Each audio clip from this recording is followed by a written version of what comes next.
one of the individuals who went to prison for her actions on January 6th and is a self-described former Trump cultist, went on CNN to call out the danger of Donald Trump, the MAGA movement, and to support the words of President Joe Biden in his recent speech about democracy being on the ballot as it is in 2024. Pretty remarkable interview I have to show you. Before getting to that though, let me break down some of the context on this. A while back, we discussed some reporting about this individual named Pam Hemphill. And this is the first time I've seen her in an on-camera interview though. And the reporting we went over previously was from the Daily Beast. Incredible story, essentially starting with the fact that Trump had shouted her out on Truth Social for being one of the individuals wronged by the DOJ since she was sent to prison. But then she responded back saying, please, at Real Donald Trump, don't be using me for anything. I'm not a victim of January 6th. I pleaded guilty because I was guilty. Hashtag stop the spin. Then later the piece quotes her as saying, you don't see it as a cult when you're in it. You don't recognize it. And then the piece goes on to say that next morning she flew back to Boise. She was home 8 months later when FBI agents arrived at her door and arrested her. They were nothing like the jackbooted feds of far-right fictions. Quote, the FBI were really good to me, she recalled. They just have procedures. It's just what they do. And then later she's quoted as saying, I started seeing the narcissistic behavior. And I said, wait, this is gaslighting. This is not true. She began to listen to what her gut had been telling her. I said, this is it, Pam. This is a cult. Just face it. Back away 100%. And then talks about how those still deep in the cult were furious. I started debunking them and they got mad at me. And they started getting more mad at me and started a smear campaign on me that I was a Fed agent, that I was Antifa. Just silly children high school stuff. So with all that being said, here is Pam Hemphill on CNN after Biden's speech Friday night. Now, Trump's words, they used to resonate with my next guest, Pam Hemphill. She believed then President Trump, and she showed up at the Capitol on January 6th. She was convicted, and she served 2 months inside federal prison. She joins me now. Pam, thank you for joining us. Thank you for having me on. What is your reaction to what you just heard there from President Trump? Is Biden fear-mongering about the fate of democracy here? Absolutely not. You know, that's the mega, I don't know how to explain it, but they have this way of demeaning you and putting you down. And that's what they've got going right now is this huge gaslighting smear campaign going on, telling me that it was a peaceful protest. I was there. I was there when they pushed those gates and those officers, and when they stepped on my head, and it was an officer that saved my life that day. Biden is right on with everything he's saying. Trump is a dangerous, and I mean dangerous, narcissist. He's a cult leader. He needs to be put in prison. He's not any different than his friend. What was that guy that had just got, they're saying that he was killed himself in the prison. Epstein, friends with Epstein. Trump is disgusting. In their appeal to the Supreme Court, I'm sure you know, Trump is facing being taken off the ballot over his role in January 6th. Trump's lawyers are alleging that January 6th was, in their words, not an insurrection, and that even if it was, President Trump did not engage in it. What do you make of that argument? Oh, well, there's no argument. You know, I have a lot of faith in Jack Smith coming with some receipts to prove that Trump was involved.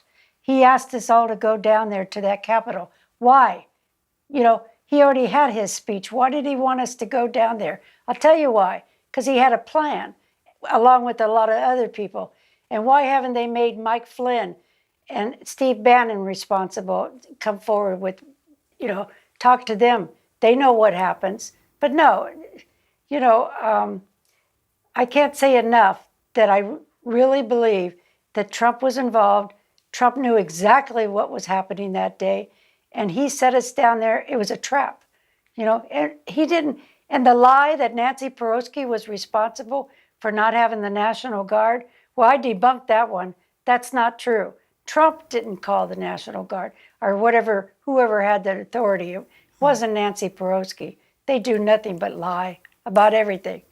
You know, it's really rare to see someone pull themselves out of a cult but Pam Hemphill was able to do it, which is hopeful, and I'll give her a lot of credit for that, and also credit for putting herself out so publicly. We know what happens when you speak out against Trump and his movement so publicly. You're often threatened and harassed, and she mentioned that they started thinking that she's a Fed or Antifa. So she is showing major courage, being willing to speak out against MAGA publicly. And she was responding, as you heard there, in part to Joe Biden's speech in Valley Forge, Pennsylvania, where he set the tone for the 2024 election. We looked at a few clips on Friday, but let's look at a couple I missed here. You can't be pro-insurrectionist and pro-American. And yet Trump and his MAGA supporters not only embrace political violence, but they laugh about it.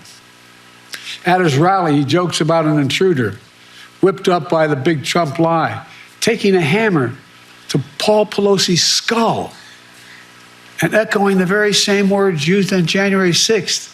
Where's Nancy? And he thinks that's funny. He laughed about it. Today, I make this sacred pledge to you: the defense, protection, and preservation of American democracy will remain, as it has been, the central cause of my presidency.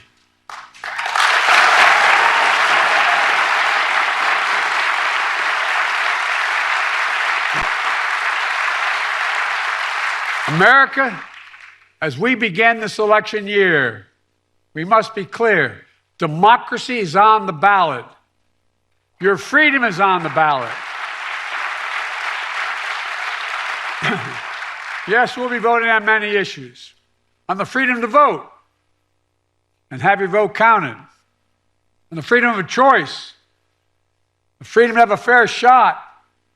The freedom from fear. And it's super important, as I've been saying for quite some time, that we do our absolute best to make sure that people understand the stakes of this election, on how the basic preservation of our democracy is at the core of the decision in November. And last time Trump was president, he showed us his lack of respect for democracy while he tried to block the peaceful transfer of power. And now he's telling us what he wants to do in a second term. We just have to believe him.